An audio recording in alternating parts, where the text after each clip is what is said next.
আমি জানতে চাচ্ছি আপনার নেতৃত্বাধীন বিএনপি শহীদ জিয়ার সেই সামুদ্রিক বিপ্লবের স্বপ্নকে বাস্তবে রূপান্তর করতে কি পরিকল্পনা গ্রহণ করছে? ধন্যবাদ। Thank you.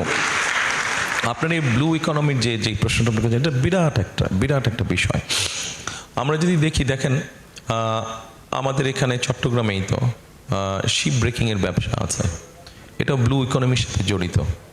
আচ্ছা, অ্যাট দ্য সেম টাইম আমরা আরেকটা বিষয় করতে চাইছি, সেটা হচ্ছে যে শিপ বিল্ডিং ইন্ডাস্ট্রি যেটা আছে, এটাকে আমরা আস্তে আস্তে তৈরি করতে চাইছি।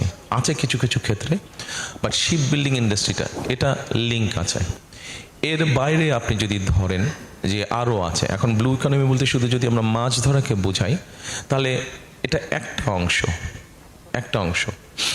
সেটাকেও আমাদের অর্গানাইজ ওয়েতে করতে হবে, কারণ আমরা যদি সেখান থেকে বেশি মাছ ধরা শুরু করি, তখন আবার ওই ঝাঁকটা ওখানে আসবে না। আবার এই বিষয়টা আমাদেরকে বুঝতে হবে, জানতে হবে।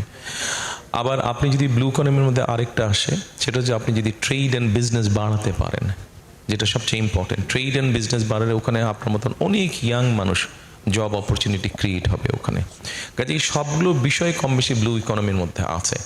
আমাদেরকে ধীরে ধীরে এই জিনিসটার মধ্যে এগিয়ে তুলতে হবে, জিনিসটাকে গড়ে তুলতে হবে আমাদের।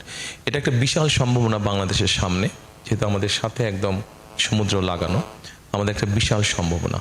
এটাতে সেভাবে করা হয় নাই, তবে আমাদের কাজ করার অনেক স্কোপ এখানে আছে। তবে এটাও ঠিক যে ব্লু ইকোনমির সাথে খুব বেশি মানুষ যে জড়িত তা না, মোটামুটি এই বেল্টের মানুষ জড়িত।